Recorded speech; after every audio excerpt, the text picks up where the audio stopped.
예, 오늘 함께 보실 하나님의 말씀은 시편 66편에 있는 말씀입니다. 좀 길지만 20절까지 있는 말씀을 다 낭독하고 오늘은 특별히 10절부터 12절까지 있는 말씀을 주로 해서 말씀을 전하게 될 텐데요. 66편 말씀 보도록 하겠습니다. 악장에게 노래 또는 시. 너희 온 땅들아 하나님께 즐거운 소리를 지르라. 그 이름의 명성을 노래하고 그의 찬양을 영화롭게 할지어다. 하나님께 아뢰기를 주의 행하신 일들이 얼마나 두려운지요. 주의 능력의 위대함으로 인하여 주의 원수들이 주께 복종하리이다. 온 땅이 주를 경배하고 주께 노래하리니 그들이 주의 이름을 노래하리이다 하라 셀라. 와서 하나님께서 행하신 일들을 보라. 사람의 자손들에게 행하신 그 일이 두렵도다. 그가 바다를 마른 땅으로 바꾸셨으므로 그들이 걸어서 하수를 통과하였으니 그곳에서 우리가 그분을 기뻐하였도다. 그가 그의 권능으로 영원히 치리하시며 그의 눈은 민족들을 살피시나니 거역하는 자들은 자고하지 말지니라 셀라. 오 너희 백성들아 우리 하나님을 송축하며 그를 찬양하는 음성이 들리게 할지어다. 그는 우리의 혼을 생명 안에 붙들어 주시고 우리의 발이 요동함을 허락하지 아니하시느니라. 오 하나님이여 주께서 우리를 시험하셨고 주께서 은을 연단하신 같이 우리를 연단하셨나이다. 주께서 우리를 그물로 이끄시어 우리의 허리에 고통을 두셨나이다. 주께서 사람들로 우리 머리 위로 타고 지나가게 하셨으며 우리가 불을 통과하고 물을 통과하였더니 주께서 우리를 풍요로운 곳으로 인도하셨나이다. 내가 번제물들을 가지고 주의 집으로 가리이다. 내가 주께 나의 서원을 갚으리니 이는 내가 고난에 처하였을 때 내 입술이 언급한 것이요 내 입이 말한 것이니이다. 내가 순양들의 향기와 더불어 살진 것들로 주께 번제 희생을 드리며 내가 수소들과 염소들을 드리리이다 셀라. 하나님을 두려워하는 너희야 다 와서 들으라. 그가 내 혼을 위하여 행하신 일을 내가 선포하리로다. 내가 내 입으로 그분께 부르짖었고 내 혀로 그를 극찬하였도다. 내가 내 마음에 죄악을 생각하면 주께서 내게 듣지 아니하시리라. 그러나 참으로 하나님께서 들으셨으며 나의 기도 소리에 주의를 기울이셨도다. 하나님을 송축하리로다. 그가 내 기도를 물리치지 아니하셨으며 그의 자비도 내게서 거두지 아니하셨도다. 오늘은 시편 66편 말씀을 가지고 그 중에서 특별히 10절부터 12절 그 중에서도 12절 말씀 불을 통과하고 물을 통과하여 우리가 지난 수요일에 철 연장과 성령의 빚어가시는 손길이 어떻게 다른지 말씀을 나눴었는데요. 그 말씀 가운데서 제가 성령의 그 빚으시는 손길에 대해서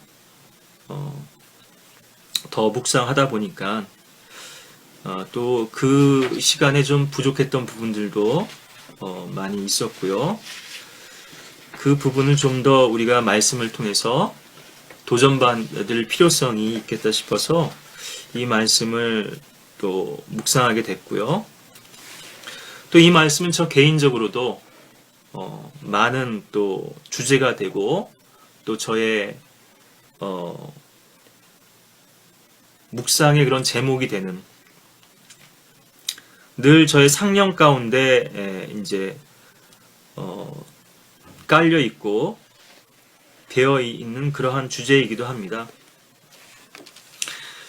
제가 혹 방향을 놓치고 좀 방향을 못 잡더라도 여러분들이 오늘의 주제를 좀 놓치시 마시라는 의미에서 제가 좀 결론부터 먼저 말씀을 꺼내면요. 하나님께서는 우리를 빚으시는데 그분의 손길을 어떻게 나타내 보여주시는가? 바로 환경입니다. 그래서 환경은 곧 하나님이다라는 말씀도 드렸고요. 하나님께서 우리를 연단하시기 위해서 만약에 철 연장 같은 그런 도구를 쓰신다면요. 반듯하게 만들 수는 있습니다. 근데 우리 인간의 개성은 다 상실되죠. 이게 자기가 없는 것입니다. 우리 그리스도인들은요. 참 어떻게 보면 모순된 그 존재거든요. 우리 안에 두 본성이 서로 갈등을 벌이고요. 두 인격이 서로 투쟁하고 있습니다. 뭐 이런 부분은 문학 작품에서도 뭐 지킬 박사와 하이든가요? 사실은 상당히 영적인 그런 주제를 다루는 소설이거든요. 그래도 좀 비교적 고전이라고 하는 소설은요, 이런 인간적인 어떤 고뇌와 갈등, 그리고 철학적이기도 하고, 대부분 성경을 많이 접했던 사람들이고, 어려서부터 그런 환경 속에 자라왔던 분들이기 때문에요. 문학을 해도 오늘날의 이런 타락한 문학이 아니죠. 그래서 그런 영적 고뇌와 갈등들이 담겨져 있는데요. 똑같은 동일한 인물이죠. 근데 낮에는 아주 고상한 박사고, 밤에는 괴물이 돼서 이제 움직이는 거죠. 예. 우리 안에 이렇게 옛사람이 여전히 살아있고, 또 그러면서도 새 사람이 주님과 함께 또 동행하려고 하는, 하나님께서는 왜 이렇게 모순된 삶을 우리에게 허락하셨는가? 이게 중간지대인데요. 이집트에서부터 탈출했죠? 홍해를 건넜습니다. 구원받고 침례도 받았습니다. 바로 가나안 땅에 들어가면 좋을 텐데 왜 하나님께서는 광야라고 하는 여정을 우리에게 허락해 놓으셨는가? 왜 방황하게 하시고 왜 우리에게 이런 시련을 거치게 하시고요. 신명기에도 잘 나오지만은 정갈이 있고 불뱀이 있고 물도 없고 메마른 땅. 왜 이런 지상의 삶을 우리가 살도록, 나그네의 삶을 살도록 하시는가? 구원받았으면 바로 셋째 하늘 하나님의 보좌 가운데 우리 앉으셔서 그 영광 가운데 거하게 하시고 더 이상 죄와는 상관없는 삶을 살았으면 좋겠는데, 우리의 영은 그리스도와 함께 그 영광을 누리고 있지만 우리의 육신은 여전히 이 지상 가운데서 발붙이고서는 현실적인 어려움에 직면하고 갈등을 겪고 그런 가운데서 좌절하고 쓰러지고 낙심하고, 왜 이러한 과정들을 허락해 놓으셨는가? 바로 우리를 빚으시기 원하신다는 것이죠. 하나님께서 우리를 위해서 예비해 놓으신 그 복들은요, 우리가 들은 적도 없고 인간의 눈으로 본 적도 없다. 이사야서에도 이렇게 말씀하시고 고린도전서 1장에서도 그렇게 또 말씀하시는데요. 왜 하나님께서는 우리를 위해서 이렇게 복된 것들을 예비해 놓으셨는데 우리에게 믿음을 요구하시고 기다리게 하시고 인내하시게 하시고 왜 그런 것들을 즉시 주시지 않는가? 하나님께서는 우리에게 믿음을 원하십니다.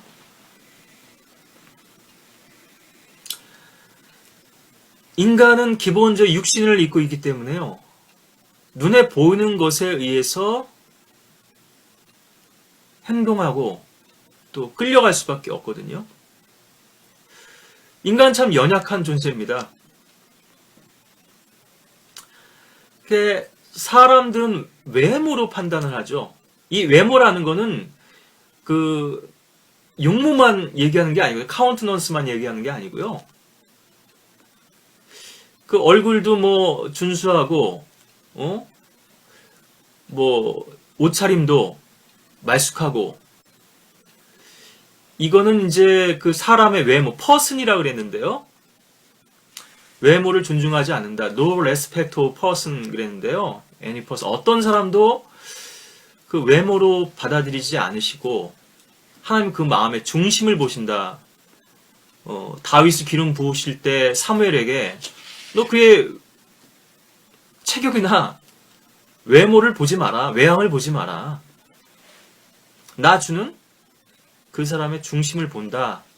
보느니라 이렇게 말씀하시는데요. 사람들은 다 보는 것으로 판단합니다. 저 사람은 지금 어떤 아파트에 살고 몇 평짜리 아파트에 살고 어떤 차를 타고 다니고 직장은 무엇이고 그래 그 어디 다니세요? 무슨 일 하세요? 교회 가면 제일 먼저 묻는 게 그거거든요. 예. 그 월급이 연봉이 얼마나 되느냐? 좀 돈이 있느냐 없느냐? 이거를 따지려고 하는 거거든요. 또 목사들끼리 모이면은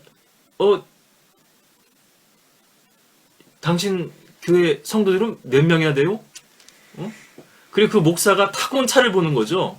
에쿠스를 타고 왔는지, 뭐 벤츠를 타고 왔는지, 프라이드를 타고 왔는지.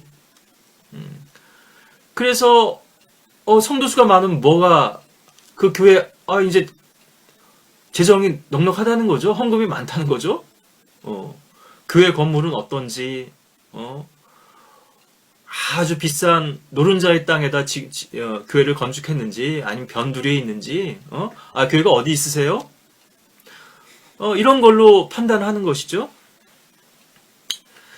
이거는 세상에서도 마찬가지입니다. 예, 대하는 게 틀리거든요. 예, 옷차림을 보고, 타고 다니는 차를 보고, 인사하는 허리의 각도가 달라지고요. 말이 좀 달라집니다. 예, 더 정중하고 부드럽게 나오고요. 왜냐면 저 사람한테 뭔가 기대할 게 있어요. 식당에 가서 목사라 그러면 그래도 뭐 저 교회 성도들을 그럼 소개받지는 않을까 일테면은 그렇게 생각해서 더 대접을 하거든요. 요즘은 목사도 세상에선 사장입니다. 사장. 회장님이에요. 그냥 회장님. 저는 어디 가서 뭐 제 입으로 목사라는 말은 안 꺼내는데요. 뭐 이발할 때도 그렇고 보면은 좀 점잖으니까 무슨 일 하시냐고 이렇게 묻더라고요. 예, 저는 일부러 뭐 얘기를 안 합니다만은 그런 걸 가지고 뭔가를 기대하는 거죠. 저 사람이 호주머니에서 돈 얼마나 이제 내놓을까? 나한테 얼마나 득이 되고 도움이 되는지. 예. 그렇지만 하나님께서는 그런 걸로 사람을 판단하지 않으십니다. 아무리 많은 돈을 싸질러 가지고 와도요, 그 사람 구원해 주시지 않아요. 아무리 많은 선행과 노력으로 자원봉사도 하고 어려운 사람을 돕고 가난한 사람들에게 구제를 했어도 그런 걸로 인간을 평가하고 구원하시지는 않습니다. 그런 건 다 쓰레기고 더러운 걸레라는 거죠. 예수 그리스도의 의, 그분 한 분으로만 주님께서 만족하시는 거거든요. 예. 예, 뭐 말씀이 나왔으니까요. 우리 이사야서 53장을 보시면은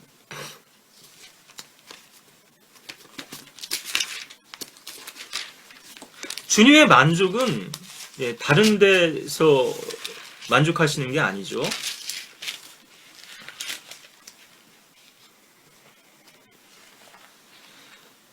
예.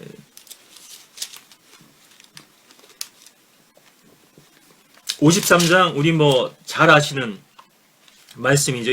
이디오피아 내시가 읽었던 본문이기도 하고요.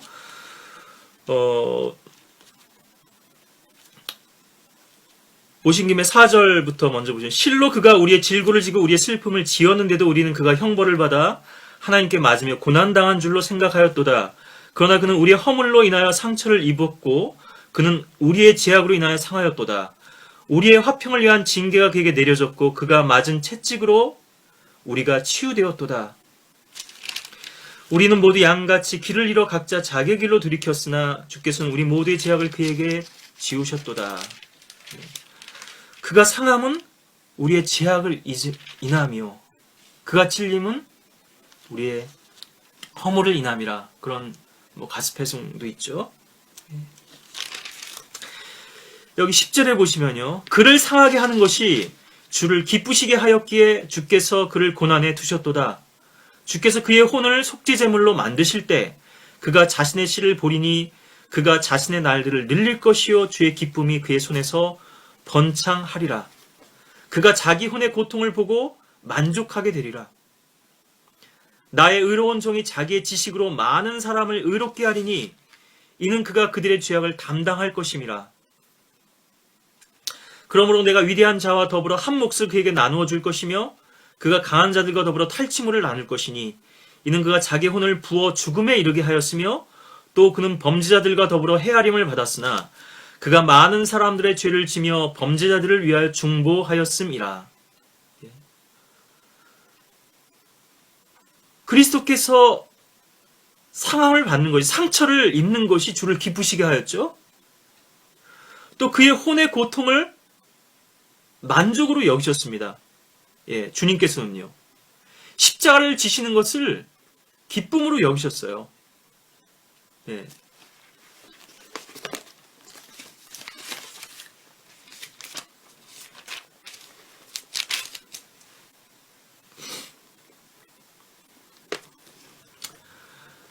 그리고 우리 믿음의 창시자의 완성자이신 예수를 바라보자 그는 자기 앞에 놓인 즐거움을 위하여 십자가를 견디시고 수치를 개의치 아니하시더니 하나님의 보좌 오른편에 앉으셨느니라. 십자가를 즐겨 지고 또 십자가에 달리신 것이죠. 왜냐하면 그 십자가 다음에 영광이 기다리고 있고 기쁨이 기다리고 있고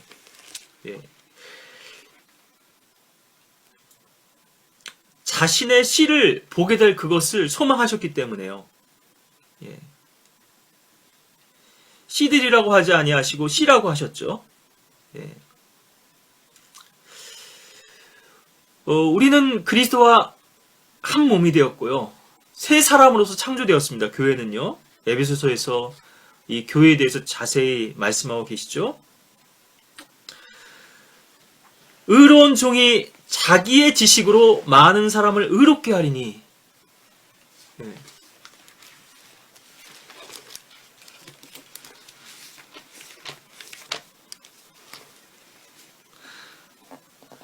하나님께서 죄를 알지도 못하는 그를 우리를 위하여 죄로 삼으신 것은 우리로 하여금 그 안에서 하나님의 의가 되게 하려 하심이라.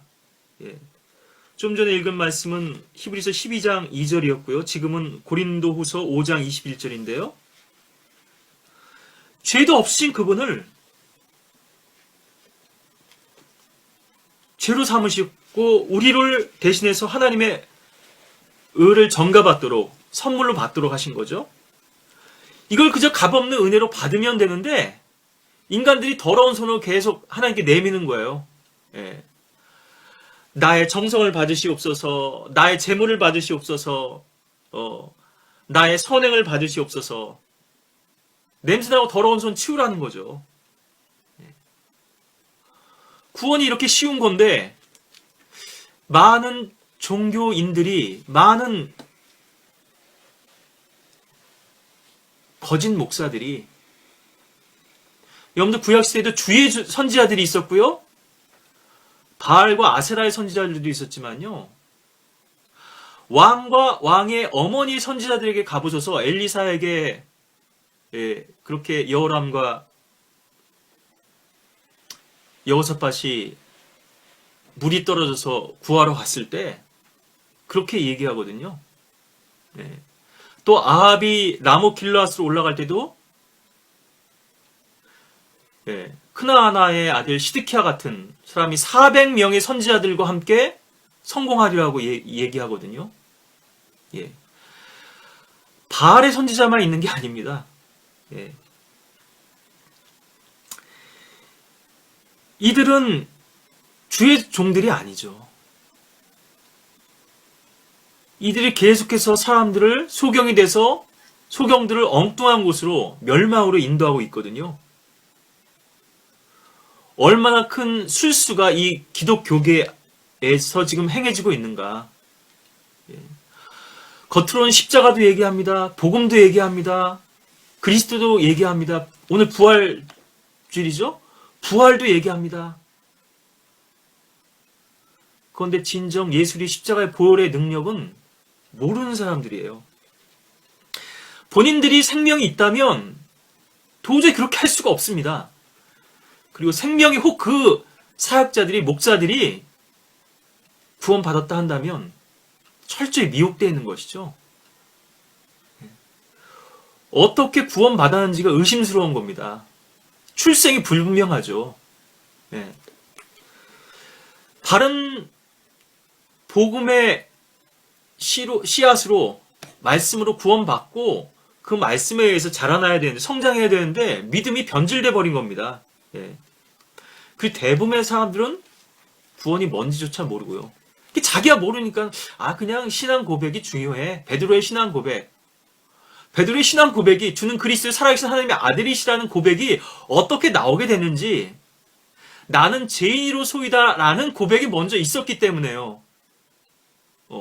그 배를 빌려서 말씀을 전하시고 깊은 데로 가서 그물을 던지라 하시죠. 나의 밤새도록 그물을 던졌던 그 수고의 손길이 의미 없고 덧없다는 것을, 나의 인생에 아무런 가치가 없다는 것을 깨닫고 나의 노력으로는, 나의 선행으로는 구원받을 수 없다는 사실을 철저히 고백한 성도, 사람이 비로소, 그 죄인이 그리스도를 주로 고백할 수 있는 것이거든요. 많은 사람들이 예수 그리스도께 십자가에 돌아가셨다는 것도 알고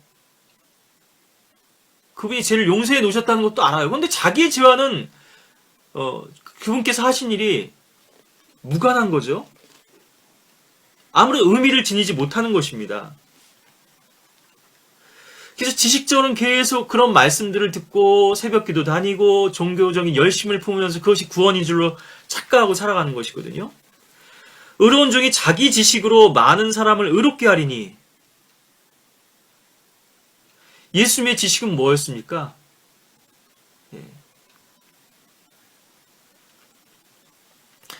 고난의 교제를 알아라고 그러죠. 예수 그리스도의 십자가 그 고난의 교제를 알고 부활의 능력을 내가 배우기를, 알기를 원한다. 바울이 그렇게 고백을 하는데요. 주님께서 그것을 아셨기 때문에, 미리 보셨기 때문에 십자가를 주님께서 능히 감당하실 수가 있었던 거죠. 그리고 그 죄인들을 위해서, 범죄자들과 더불어 헤아림 받았으나 그들을 위해서 중보하셨죠. 저들의 죄를 용서해 주옵소서. 저들이 하는 일을 알지 못하나이다. 언급이 됐으니까 이 말씀도 한번 더 확인해 보겠습니다. 빌립보서는, 에베소는 교회에 관한 책이라면요. 물론 그리스도를 높이는 것이고 그리스도가 주제지만, 같은 그리스도를 주제로 하면서도 에베소서와 골로새서는 이제 같은 짜구리로죠. 그래서 이렇게 비슷해 보이는 말씀들이 많습니다. 기독론이라 그러죠. 우리가 소위 그 조직 신학에서 그리스도에 관한 교리를 말씀하고 있고요. 이 빌립보서, 교회에 관한 교리를 말씀하고 있고요. 같은 그리스도를 우리에게 증거하면서도요. 에베소서는, 빌립보서는 기독론이라고 할 수 있습니다. 에베소는 교회론이고요. 교회에 관한 교리를 얘기하고 있고, 이 빌립보서는 그리스도에 관한 교리를 우리에게 증거해주고 있는데, 그리스도께서 어떻게 우리를 위해서 십자가를 지셨는지 2장에 보면은, 너희 안에 이 생각을 품으라. 5절에 곧 그리스도 예수 안에도 있는 생각이라, 이렇게 말씀하시죠. 지난번에 이 마인드에 대해서도 말씀을 드렸는데요.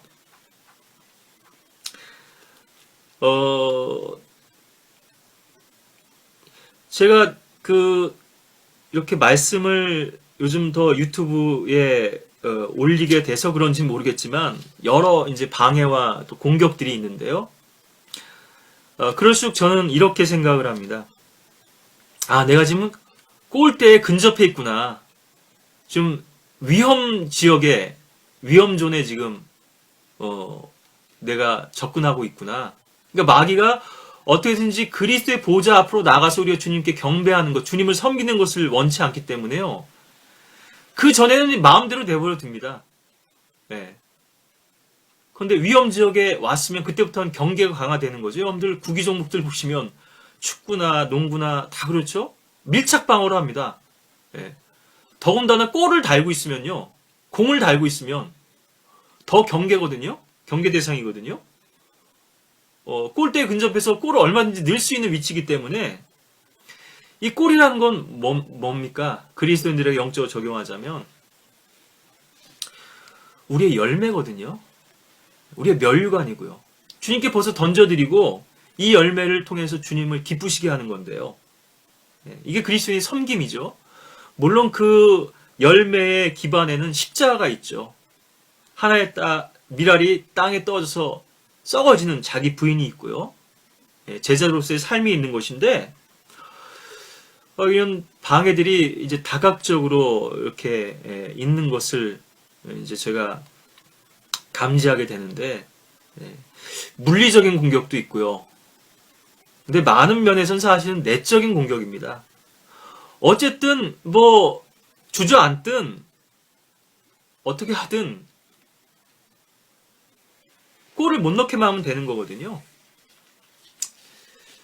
그게 이제 우리 내적인 공격들을 많이 하는데 낙심하게도 하고 좌절하게도 만들고 때로는 영적으로 탈진하게도 만들고요.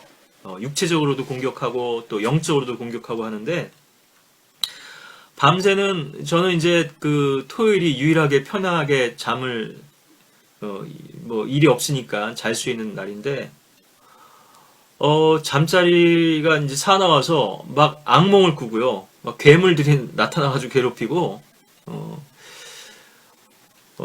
여러 가지로 이제 이렇게 방해를 받았는데, 마귀는 우리의 생각은 지배할 수 있고 또 공격할 수 있습니다. 이게 아주 더 강력하죠. 근데 여기서는 이걸 소트라고 하지 않으시고 마인드라고 하셨거든요. 생각하고 마음하고는 다른 거고요. 또 하트하고 마인드도 조금 좀 미묘한 차이가 있습니다. 그런데 우리의 마음은 접근할 수는 있지만 그것을 빼앗아 갈 수는 없거든요. 주님과 나눴던 그 처음의 사랑, 그것이 식어질 수는 있지만요, 빼앗아 갈 수는 없어요. 그런데 우리를 지배하는 생각들은 마귀가 아주 강력하게 공격할 수 있거든요. 그래서 우리는 그리스도와 같은 마음을 품는 자들이 돼야죠. 생각은 아직 의지로 옮겨지지 않은 단계입니다. 생각들은 많이 할 수 있어요. 생각들은 많이 얘기할 수 있습니다. 지난번에 팩트 파인딩 말씀드렸는데요. 주석 성경 중에 데이크 바이블이라는 게 있는데요. 이거는 아주 정리를 잘 해놨습니다. 논리적으로. 오늘 시편 66편 말씀에서도 뭐 8개의 그런 명령이 있고 또 이런 부분들을 또 나의 어떤 뭐 헌신이 뭐 6가지가 되고 쭉 정리를 잘 해놨어요. 논리적으로. 이게 이제 주로 서구 사람들의 사고방식인데요. 합리적이고 실용적이고 논리적인 사고방식인데, 이 동양 사람들은 지난번에 정 말씀드리고 한 말씀드렸지만은 이게 뒤섞여 있습니다. 그래서 어떤 면에서는 이것이 또 부정적인 면도 있고 긍정적인 면도 있지만요. 그래서 동양에서는 이분법이에요. 영혼 몸이 아니라 홀영 그러죠. 혼과 영을 같이 얘기합니다. 혼백이라 그래요. 이게 구분이 안 돼 있어요. 이게 영혼 몸이라고 하는 부분에서는 또 좀 부정적이지만요. 사람들은 이것이 구분되어 있기 때문에 또 그렇고, 이것을 철저히 이성적인 사고만을 하려고 그러거든요. 뭐 다 그런 건 아니겠지만요. 동양 사람들은 주로 정적인 면이 강하고 정서적인 면, 우리나라에는 정서법이라는 게 있죠. 국민 정서법. 여론이 그걸 따라 이제 흐르는 건데요. 한번 이제 그 여론에서 이제 질타를 받게 되면 낙마하게 되는 거죠. 그 사실들은 많이 발견하는데 지식은 생각은 많이 얘기하는데요. 왜 마음이 없냐 얘기해요. 호세아에서 보면 마음 없는 비둘기 같다 그러는데요. 심장이 없는 사람들 같아요. 어떤 의견들은 오피니언은 계속 얘기합니다. 어떤 일에 대해서나 어떤 사안에 대해서나 어떤 사람들에 대해서도 많이 얘기를 해요. 근데 정작 본인이 주님과 나눴던 그런 교제에 대한 이런 뜨거운 마음이나 감정이 메말라 있는 거거든요. 반응을 하지 못하는 거예요. 그래서 마음이라는 것은 이미 의지적으로 굴복되어 있는 겁니다. 이건 설명이 불가능하잖아요. 왜 자식에 대한 사랑이 계산에 의해서 되나요? 자동적으로 나오잖아요. 네. 어제도 식당에 가서 밥 먹다 보면 옆에 이제 뭐 좀 한 30 중반에 40쯤 됐을 부부인데 옆에 아직은 어린 아이들 놓고서는 막 아주 다정하게 살갑게 이렇게 하면서 먹여주고, 이거는 생각해서 되는 게 아니에요. 우리가 주님을 사랑하는 것도요, 우리가 만약 구원받았고 생명 안에 살아있다면 나도 모르게 마음이 가는 것이거든요. 그 마음을 품어야 될 텐데요.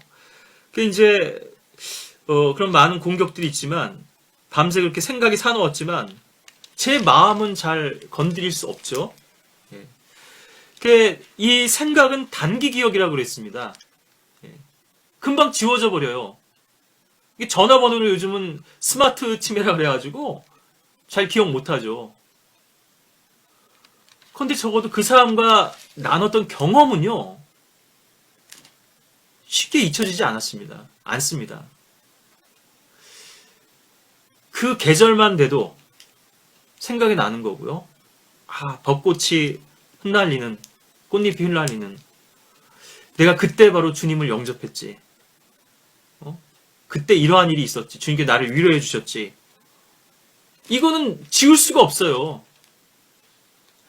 근데 생각, 기억은 계속 사라지면 추억은 남아있는 거거든요. 우리의 메모리, 정보량은 한정되어 있습니다. 이런 것들은 단계로 계속해서 자고 일어나면 사라져버리죠. 근데 몸에 배어있는 거는요, 그게 자동 반사적으로 나오는 거예요. 나도 모르게. 경험은, 지식은, 정보는 사라지지만 경험은, 체험은 쉽게 사라지지 않는다는 것이죠. 여기 3장에 보시면, 빌립보서 3장에 10절에 이는 내가 그를 알고 그의 부활의 능력과 그의 고난의 교제를 알아 그의 죽음의 본을 따르려 함이며 어떻게 해서든지 죽은 자들의 부활에 이르려는 것이라. 내가 이미 이르렀다 함도 아니 이미 온전해졌다 함도 아니라 다만 그리스도 예수에 의하여 붙잡힌 그것을 나도 붙잡으려고 쫓아갈 뿐이라. 형제들아, 나는 내가 붙잡은 것을 여기지 아니하노라. 다만 한 가지 일, 즉 뒤에 있는 것은 잊어버리고 앞에 있는 것들에 손을 뻗쳐 그리스도 예수 안에서 하나님의 고귀한 부르심의 상을 위하여 그 표대를 향해 쫓아갈 뿐이라. 빌립보서에서 말씀하신 그리스도는 바로 그 핵심이 그분의 고난과 죽음과 부활의 능력이죠. 십자가죠, 결국은. 왜 하나님과 동등 하나님의 형체로 계신 분이 자기 영역을 버리시고 종의 형체를 입고 사람들의 모습을 입고 자신을 낮추시고 죽음에까지 순종하셨는가? 이 지식이 바로 이사야서 53장 11절에서 말씀하는 의로운 종의 지식이죠. 많은 사람을 의롭게 하려는. 참 십자가의 가치는 숭고한 것이고요. 위대한 것입니다. 이따가도 더 이 부분을 나눌 기회가 있을지 모르겠습니다만은 이 숭고한 가치로 인해서 주님께서는 그 십자가를 즐겨 지고 가신 건데요. 그 고통스러운 길을, 고난의 길을. 그래 오늘 본문으로 다시 오셔서 사실은 지금 시간이 너무 많이 갔네요. 이 말씀을 다 나누게 될지 또 모르겠습니다만은 주님께서 우리를 빚어가시기 원하시는데 그것이 바로 환경이고요. 그렇지 않고 하나님께서 명령에 의해서도 하실 수 있지만 그렇게 되면 이제 로봇이 되는 거고요. 하나님께서 우리 인간들에게서 제거해야 될 불필요한 것들이 있습니다. 잘못된 습관일 수도 있고 죄일 수도 있고요. 제거해야 될 찢기가 있어요. 그런데 이것이 화학적인 변화를 거치지 않게 되면 불이나 물을 통과해서 화학적 변화를 일으켜야지만 거기서 정교하게 불순물들만 빼내고 우리에게 주신 하나님께서 천부적인 그런 재능들도 또 주님께서 은사로 변화시켜서 사용하실 수가 있을 텐데 도구로서요. 그거를 정교한 수술이 이루어지지 못하고 물리적으로 칼로 무자르듯이 할 수가 없는 거거든요. 이게 뒤섞여 있기 때문에요. 그렇기 때문에 불 속에 넣어야 됩니다. 물 속에 집어넣고.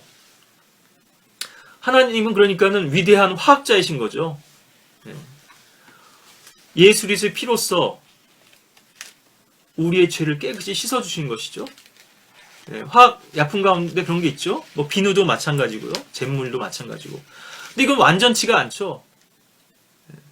겉으로 볼 때는 얼룩이 제거된 것 같았지만은 온전한 변화가 이루어질 수 없기 때문에 예수 그리스도의 피라고 하는 화학 변화를 일으키신 건데요. 뭐 MR 디안이라고 하는 분의 피의 화학이라고 하는 책도 있지만요. 주님께서 우리를 불 속에 집어 넣으셔야 되는데 우리는 고통스럽죠, 그게. 또 그분의 망치질과 치시는 손길이 너무 괴롭습니다. 이걸 회피하려고 하거든요, 고난을. 근데 사도 베드로는 뭐라고 말씀하냐면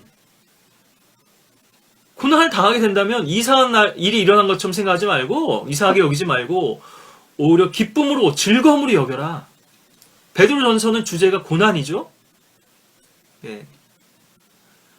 그리스도의 고난에 대해서 말씀하시면 계속 성도가 어떠한 고난에 대해서 어떠한 태도나 자세를 취해야 하는지를 우리에게 강조하고 계신데요.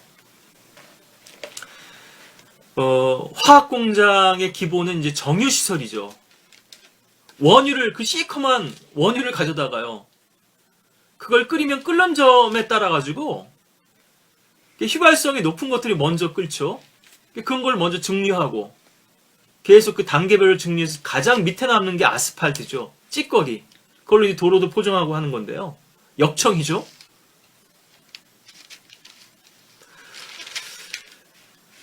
우리가 변화가 돼야 되는데 쉽게 변하지 않으려고 그래요. 자꾸 자신의 성품과 성격을 고집합니다. 자기 하고 싶은 대로 하기를 원하는 거예요. 제가 할 길로 갔다 그랬죠. 자기 고집대로 하는 것입니다. 하나님께서 한 번 매질하시고 두 번 매질하시고 그래서 우리 변화시키기를 원하시는데 변하지 않으려고 하면 끝끝내 고집하면 어떻게 됩니까? 나중에는 내버려 두시는 거죠. 시간에 맡겨두시는 겁니다. 어떤 사람은 평생 가도록 전혀 주님께 쓰임받을 수 없는 버림받은 인생도 있고요. 이 용도 폐기가 된 거죠. 그렇다고 하나님께서 우리 완전히 포기하셨는가? 그렇지 않습니다. 우리가 돌이키기를 회개하고 주님께로 나오기를 원하시는 마음이지만요. 여러 가지 수단과 방법을 써봤는데도 안 되면 하나님께서는 전능하신 분이시지만요. 우리 인간의 의지를 강제로 꺾지는 않으십니다.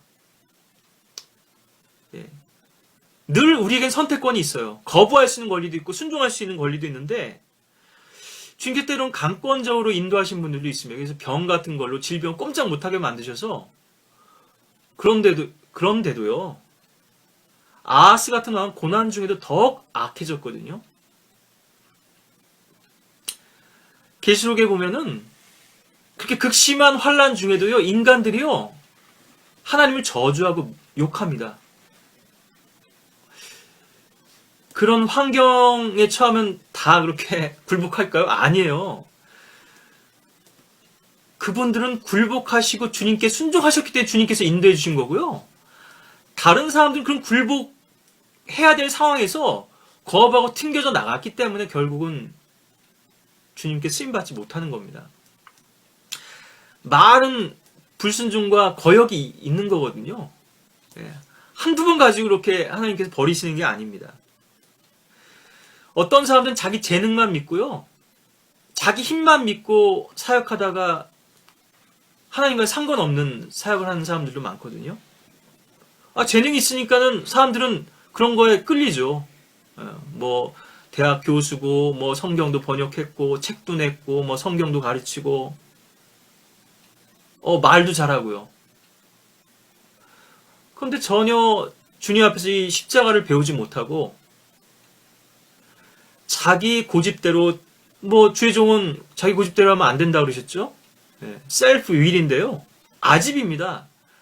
하나님 말씀에 우리가 붙잡힌 것은 그게 신념이지 고집이 아니에요. 그렇지만 자기 생각에 붙들려고 망상에 사로잡혀가지고 계속 자기를 고집하기 때문에 주님께서 거기서 뭔가 불순물을 제거하셔야 되는데 제거할 수가 없어요. 이런 분들은 처음에는 사역이 잘 되는 것 같지만요.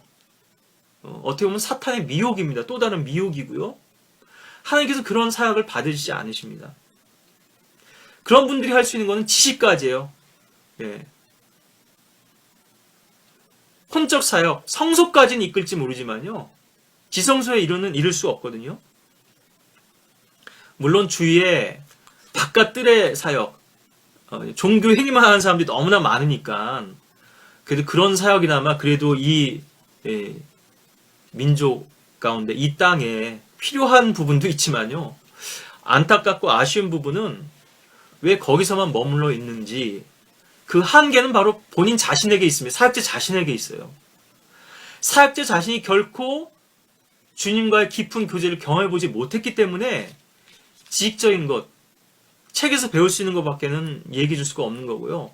자기의 체험적인 신앙, 정말 주님과의 뜨거운 관계는 없는, 그러니까 냉랭한, 머리만 커지고요. 가분수가 되고 심장은 없는 그러한 요즘 영혼 없는 이런 표현들 많이 쓰더라고요. 그래가지고 이제 기사에 보니까요. 잠깐 기회가 돼서 뭐 잠시만 소개하자면 영혼 없는 AI 그래서 인공지능 그래가지고 요즘 뭐 MS사에서 마이크로소프트사에서 채팅봇을 테이라고 하나요?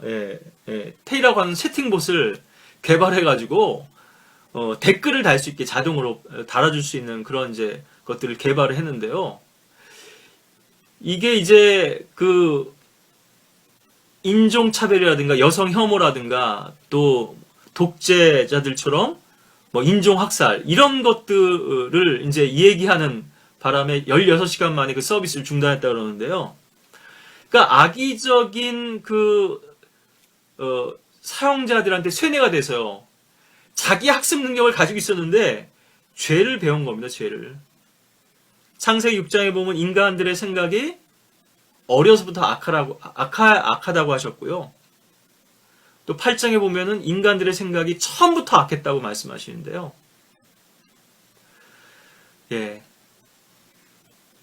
사실은 어머니 뱃속에서 있을 때부터고 타락이 되는 거죠. 태어나면서부터. 그 본성 자체가 악하고요. 죄성을 가지고 태어나고 환경에 노출되면 노출될수록 그것에 더 물들게 돼 있는데요. 성경은 성선설이냐 성악설이냐? 원래는 성선설이었죠. 아담은 죄 없이 창조되었지만 아담의 타락 이후에는 성악설이 맞는 거죠. 성선설도 어떤 면에서는 틀리고 성악설도 틀리고 그 중간쯤에 이제 이제 해답을 우리가 찾을 수 있는 건데요. 인간은 더 강한 자극에 반응하게 돼 있습니다. 욕을 배우는 게 쉽죠? 좋은 말을 배우는 건 어렵습니다. 다른 사람 죄를 배우는 게 더 쉽고요. 그래서 좋은 습관은 잘 형성되지 않아요. 그런 것들은 쉽게 우리가 버리게 되지만 나쁜 습관은 잘 안 버려지거든요. 끝끝내 우리를 괴롭힙니다. 무덤까지 가죠, 어떤 것들은. 그런 우리의 잘못된 죄의 본성과 습성들이 우리의 성격에 스며들어 있는데 그것을 우리는 죄라고 여기지 않아요. 너무나 그것을 좋아합니다. 사랑하고요. 이것을 성경에선 자기를 사랑한다고 말씀하거든요. 자기 사랑이 별거 아닙니다. 자기가 좋게 여기는 것을 붙들고 있는 거예요. 저는 이것을 자기 연민이라고 또 이렇게 얘기하는데요. 자기를 너무나 사랑하는 거예요. 너무나 끔찍이 사랑하죠. 다른 사람들보다도요. 자기 자식보다도 더 사랑이 자기 자신입니다. 자기 자존심이고요. 겉으로는 자기 자식을 사랑하는 것 같죠. 자기 자식을 사랑하는 그 사랑이 참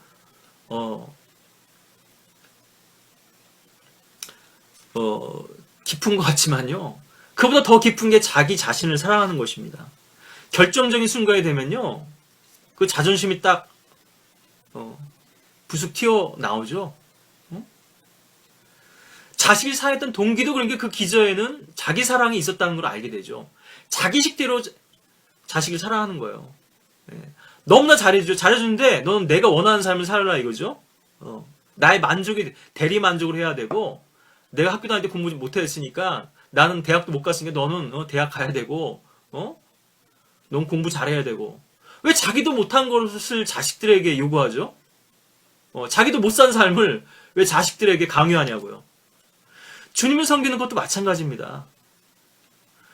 열심히 섬기는 것 같죠. 근데 자기 사랑의 기반 위에서 그렇게 하는 거예요. 다 그 밑에는 내가 있는 것입니다. 내가 이런 사람이야. 내가 이렇게 주님을 열심히 섬기지. 내가 칭찬받고 인정받아야 되지. 뜨거운 불 속에 집어넣는데도 이거 분리가 잘 안 돼요. 일반 사물 같으면요. 분자 구조로 이루어진 일반 물질 같으면 이게 쉽습니다. 화학작용이요. 근데 우리 성품이라고 하는 거는 영적인 면도 있고 심리적인 부분이거든요. 우리의 몸을 태우면은 뼈밖에 안 남아요. 이것도 가루밖에 안 나오죠. 재밖에. 고난의 풀무 속에 우리를 집어넣었을 때 주님 앞에 엎드리고 자기를 부인하고 나의 연약함을 주님께 내려놓고 해야 되는데 계속 이것을 끝까지 붙들고 있는 겁니다. 사랑하고.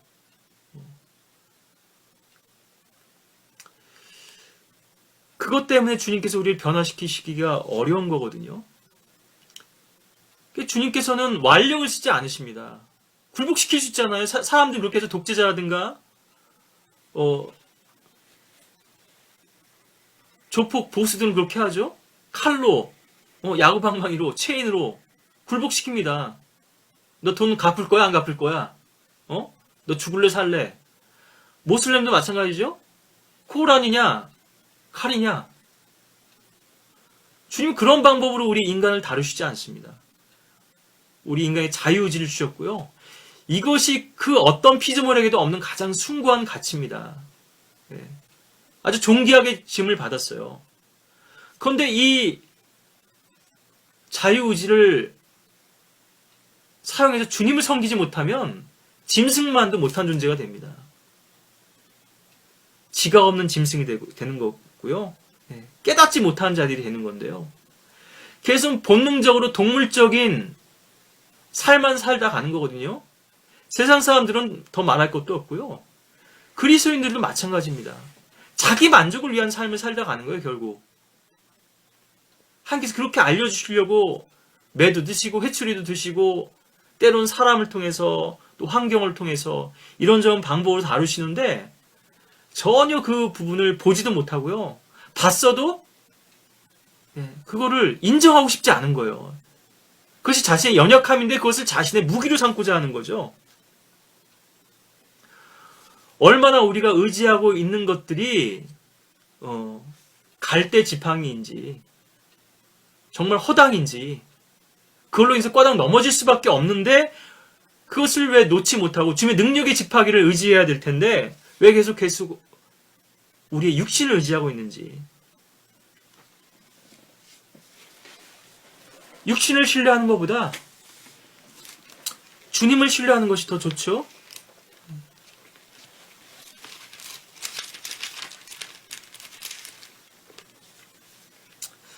사람에게 신뢰를 두기보다 주를 신뢰하는 것이 나으며 통치자들에게 신뢰를 두기보다 주를 신뢰하는 것이 낫도다. 시편 118편 8절 9절인데요.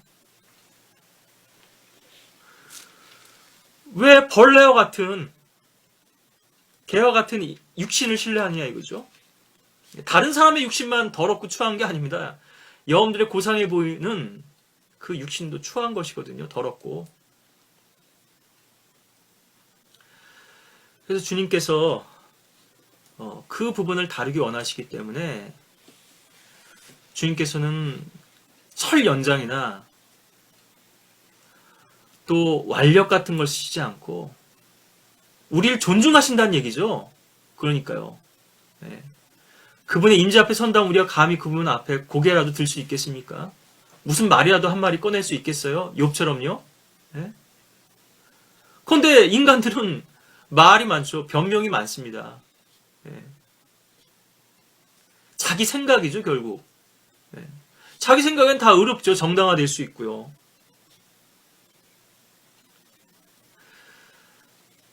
그래 이제 이 환경이라고 하는 용광로 속에 집어넣으셔서 화학 변화를 일으켜서 그래서 우리 불순물만을 좀 제거하시고 온전한 성품, 이 개성들은 살려주셔가지고 그거를 사용하기 원하시는데 우리가 고집하면 고집할수록요 우리의 개성도 사실 많은 상처를 입습니다. 타격을 입어요. 주님께서 아주 깔끔하게 정교하게 그 불순물을 제거하기 원하시는데 우리가 기뻐 그 고난에 순종하고 엎드리면 되는데 계속 우리 걸 고집하니까요.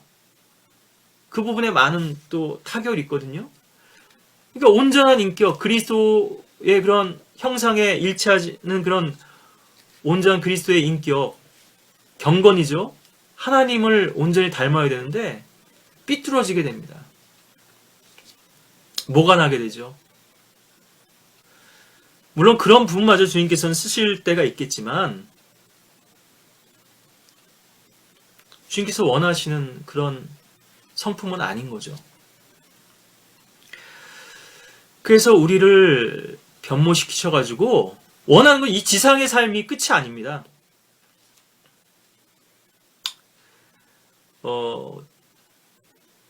주님께서 영원한 삶을 우리를 계획해 놓으셨고요. 왕국이죠. 소위 천국이라고 하는 이 지상에서 건설될 쉽게 얘기하면 천년왕국이지만요. 천년왕국은 그 시작일 뿐이고요. 천년왕국이 끝나면서부터 비로소 이 천국이 하나님의 왕국이 본격적으로 펼쳐지게 되는 것인데요. 천년왕국 일테면은 시험기간이라고 볼 수 있습니다. 과도기적으로요. 그래서 통치 수업이라는 말씀도 드렸고요. 경영 수업 말씀도 드렸는데요. 여러분들 왕 같은 제사장으로 삼기 위해서 성경에 보시면은 요셉 같은 사람은 총리되기 13년이 걸렸죠. 근데 점점 밑으로 내려갑니다. 구덩이에 던져지고 노예로 팔려가고 거기서 또 감옥에 갇히고 모함을 당하고 요셉이 그 감옥에서 배운 것 중에 하나는 뭐냐면요. 이 감옥은 포티파의 집에 있었던 이 감옥은 일반 감옥이 아닙니다. 정치범을 가두는 곳이었는데요. 파라오를 진노케 했던 자들. 예. 그 가운데 빵 맡은 관원하고 또 잔을 맡은 관원이 있었죠. 이들을 섬겼습니다. 하나님께서 감옥 안에서도요, 요셉은 계속 섬기게 하세요. 밑으로 내려가게 하세요. 그들을 섬기면서 얻었던 게 뭘까요, 요셉이? 이 이집트라는 나라가 왕국이 어떻게 돌아가는지를 다 그 감옥 안에서 듣고 배운 거거든요. 아, 내가 말이야, 이런 억울함이 있고, 내가 이렇게 왕을 열심히 섬겼는데 왜 왕이 나를 이렇게 알아주지 않고, 지금 이런저런 일들이 되어가고 있다고 하는 것을 그들의 넋두리와 푸념과 하소연 가운데서 요셉은 다 들으면서 그들을 섬긴 겁니다. 그들을 위로해주고, 잘 될 것입니다. 힘을 내십시오. 나중에 꿈도 해석해줬지만요. 이거보다 더 기막힌 총리 수업이 어디 있습니까? 네. 요셉은 총리가 되기 전에 이미 총리가 될 준비가 다 돼 있었어요. 물론 주님께 주신 지혜와 또 영 안에서 행한 것이지만, 탁월한 영을 가지고 있었지만요. 다니엘 같이. 네, 포디발의 집에서도 청지기로서 모든 일들을 다 관리했죠. 그래서 파라오가 내가 너보다 높은 것은 보좌뿐이다. 모든 것을 맡기고 그 왕국을 다스리게 하죠. 이게 바로 천년왕국에서 우리의 또 모습을 그림으로 보여주는 게 아니겠습니까? 네. 그런데 십자가를 지려고 하지 않아요. 고난을 통해서 배우려고 하지 않아요. 하나님께서 의미가 있기 때문에 우리에게 고난을 허락하셨고요. 그 고난 가운데서 뭔가 우리에게 배우게 하시려는 특별한 목적이고 환경 가운데 담겨져 있는 것입니다. 우연이 없어요. 그리스도의 세계에는요. 내가 관찰력을 가지고 주력을 가지고 보면은 배울 게 너무나 많거든요. 그런데 계속 불평하는 겁니다. 그리스도인들이 감사하지 못하고 불평한다는 것은 깊이 돌아보셔야 돼요. 이 불평의 쓴뿌리는 마귀에서부터 나오는 거고요. 마귀는 한 번도 감사한 적이 없습니다. 이스라엘 백성들이 광야에서 제일 먼저 나온 것이 불평이거든요.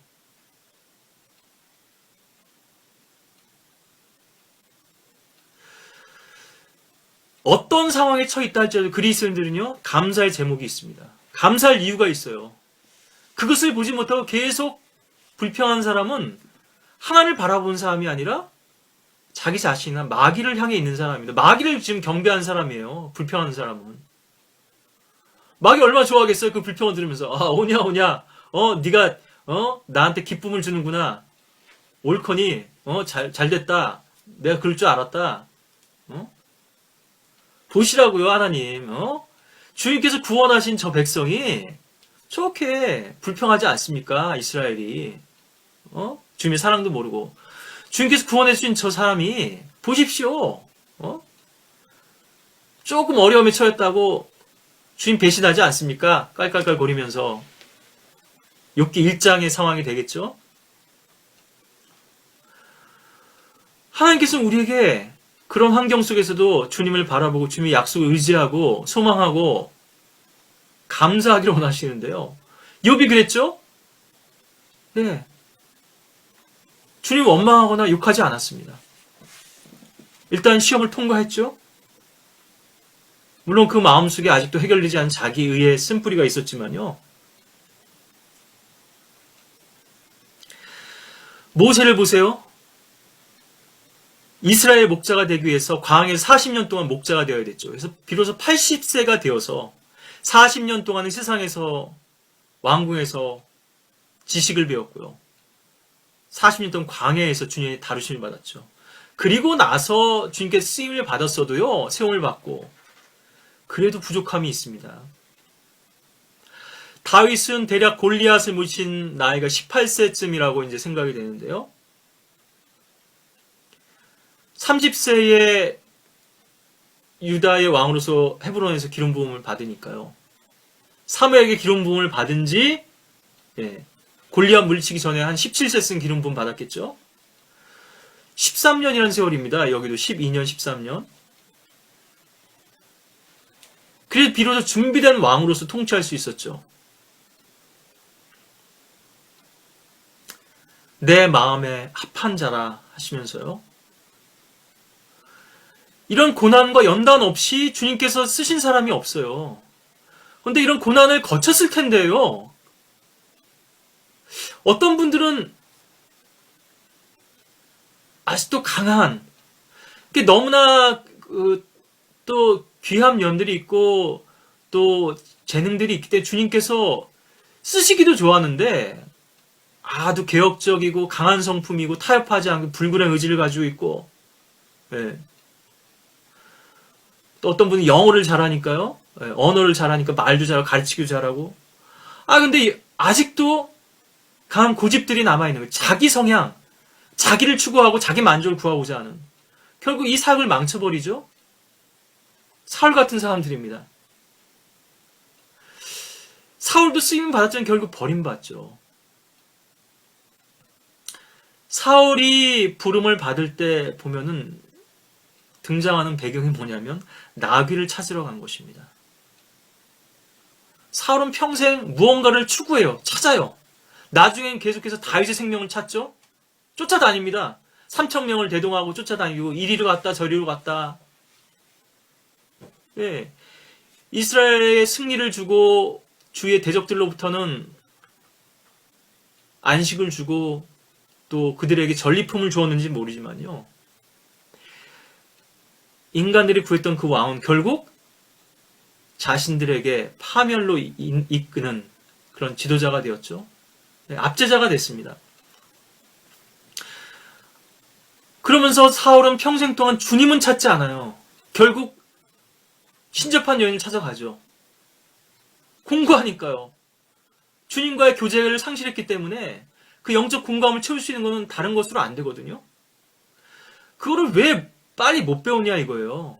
악한 영들이 와서 괴롭히고 공감이 있는데 주님과의 교제로 나아가야 될 텐데 계속 외적인 곳에서 그 원인을 찾고 그런 것들을 현상적인 것들만 추구함으로써 근본적인 원인이 치유가 안 되는 거죠.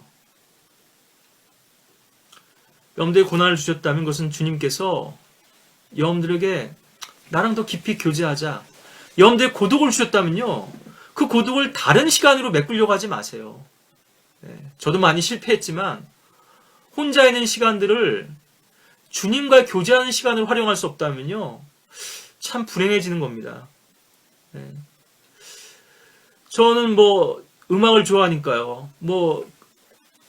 음악도 좀 들어봅니다. 인생을 이렇게 살다 보면은 인생이 별거 없더라고요. 참 그리스도의 삶은 더 단순하지만요. 별로 즐거움이 별로 없어요. 이 세상에 사실. 책들도 이렇게 보지만요. 정말 가치 있는 책들은 적고 그 책 속에서 지식은 쉽게 얻어지지만요. 주님의 그 마음은 쉽게 얻어지지 않습니다. 지적 도기는 쉬워요. 이해하고 그렇지. 근데 삶 가운데 그게 이루어지는 것은 십자가를 통과하지 않으면 안 되거든요. 우리 의지의 부인과 굴복이 있지 않고는 안 됩니다. 그러니까 많은 사람들이 책 읽으면서 지적 만족만 하는 거예요. 참 깊은 세계가 있죠. 이 가운데서도 아까 데이크 바이블도 말씀드렸지만요. 많은 성경의 지식들이 있습니다. 러크만 목사님도 우리에게 향상된 계시를 알려주시고 스코필드도 있고요. 많은 사람들이 있지만요. 평생 읽어도 다 못 읽을 그런 귀한 책들이 많습니다. 근데 그것을 읽기만 한다면요. 그것이 내 신앙이 되나요? 저는 물론 경건서적 같은 것도 좀 봐야 된다고 추천하지만요. 자서전도 좀 보고 신앙 위인들의. 그런데 그거 읽을 때는 내 믿음이 정말 뜨거운 것 같아요. 그런데 안 읽을 때는 안 되거든요. 머리로만 기분으로만 신앙생활하기 때문에 그렇습니다. 그러니까 이 경건서적에 또 중독되는 거예요. 그거 읽을 땐 그래도 좀 뜨거워지는 것 같으니까. 그건 다른 사람의 신앙이지 내 신앙이 아닙니다. 그래서 뭔가를 배워서 내가 내 삶 가운데서 주님께 순종으로 나타나야죠. 많은 경건서적도 읽지만 결국 자기는 변하지 못하고 많은 지식들을 얻지만 결국 자기는 주님 앞에 순종이나 부인을 배우지 못한다면 그건 무익한 지식이에요. 전도서에 나와 있는 것처럼 많은 책들을 공부하는 것이 널 피곤하게 한다. 거기서 참 하나님을 발견하고 두려움을 배우지 못한다면요. 영적 지식을 얻지 못한다면, 산 지식과 생명을 얻지 못한다면, 계속해서 이러한 육신적인 추구가 있는데요. 죽을 때까지도 붙들고 그것을 놓지 못하고 배우질 못했죠. 그것을 배운 사람들만 주님께서 능력 있는 도구로 쓰실 수가 있는 것입니다. 지금 하나님께 쓰임받는 것 같지만 사실은 버림받아 있고요. 이미 사울은 버림받은 왕이었죠. 그전 38년 동안 왕이 그냥 내버려 두셨습니다. 그건 하나님의 은혜이기도 하고요. 사울에게는. 계속 기다리신 거죠. 변화되기를. 그러니까 여러분들 그런 그 잘못된 사역자들을 저는 그냥 모든 사람을 존경하라 하셨으니까는 그들의 직위가 목사니까요. 저는 그냥 목사라고 부릅니다. 목사님이라고 부르지는 않지만요. 존경을 담아서. 예, 아주 극진한 존경을 표하지는 않지만요. 타이틀은 가지고 있잖아요. 직함은. 어떤 분들은 목사라고 부르기도 꺼려 하시는데 그것도 그분들의 또 마음이니까요. 그걸 전 뭐라고 하고 싶지는 않고요. 다만 하나님께서는 그들을 아직도 어떤 면에서 악의 도구로 쓰시는 겁니다. 다윗을 다루시게 한 도구로 사울을 남겨두신 거예요. 사울에게는 주님의 어떤 오래 참으심이 있으셨지만 죽을 때까지도 음식을 들라고 권하고 위로하시죠. 하나님의 안타까움이 있습니다. 그 죄인을 향한. 왜 돌이키질 못하는가? 왜 끝끝내 자기를 고집하고 살아가는가? 그런 사울에게도 악한 왕들에게도요. 아합 같은, 아하스 같은, 므낫세 같은. 그러니까 아합이 겸손해지게 주님께서 그 심판을 유예해 주시죠. 나중에 이건 또 자세히 배워야 되겠습니다만 우리가 므낫세 같은 왕은 그가 겸손해지고 회개하니까 회복시켜 주시죠. 그래서 자기가 세웠던 우상들을 다 제거하죠. 하나님은 이런 분이십니다. 용서하기를 원하시고요. 자비를 베풀기를 원하세요. 가장 늦었다고 생각할 때가 가장 빠른 때고요. 그렇지만 그 전에 놓쳤던 기회들은 우리가 회복할 수 없죠. 그렇지만 무덤까지 가면서 악을 붙들고 가서는 안 될 거 아니겠어요? 죽기 직전이라도 회개해야죠. 이게 종부성자인데 카톨릭에. 살아서는 그 사람의 생에 아무런 의미가 없잖아요. 주님 앞에 보셨을 때. 주님께 보셨을 때는요. 그래도 멸망당하는 것보다 구원받는 게 낫지만 왜 더 이른 때에 더 빠른 시간에 주님께 돌아오지 않느냐고 하는 것입니다. 한 번, 두 번, 세 번 맞고 왜 정신을 못 차리냐고 하는 것이죠. 우리 인간 참 간사하기 때문에요. 그 고비를 넘기고 위험을 넘기면 그 순간 또 하나님을 잊어버립니다. 주님의 은혜를 망각해요. 인간들하고 관계를 맺을 때도요. 그런 경험들을 하거든요. 어려울 때는 막 간절하게 찾습니다. 도와주면 그 다음 또 언제 그랬나 하듯이 자기 고집대로 해요. 하나님과의 관계는 더 하겠죠. 그래서 이번 한 번만 좀 도와주십시오. 한 번만 더. 이게 얼마나 인간의 간사한 마음이죠. 주님께서는 70번에 7번씩이라도 용서할 마음이 있으시지만 그 마음이 진심이어야 될 텐데 때로는 그 회개도 진심이 아니에요. 그 상황만 모면하기 원하는 것이죠. 구절들 좀 다 찾을 여유는 없습니다만 이제 마무리해야 되니까요. 파로아가 회개할 때 보면요. 출애굽기 9장 24절인가 8절인가 그렇죠? 이번에는 내가 잘못하였도다. 오늘만은 이 재앙을 좀 피하고 싶은 거죠. 그리고 개구리들의 재앙에서는 어때요? 언제 그것을 주님께서 그 제하라고 하실까요? 하니까 내일. 인간이 참 간사하죠? 근데 조금이라도 더 즐기고 싶은 거예요. 이번에는 내가 잘못하였도다. 내일, 오늘이라고 하는 날이 은혜의 날이고 구원의 날인데 내일 갔다 다음에 다시 와라. 페스토가 그랬나요? 네. 돈을 좀 받을까 그래서 시민권을 가지고 있는 바울은 불러다가 이제 얘기도 하고 그랬는데 자꾸 엉뚱한 얘기만 하니까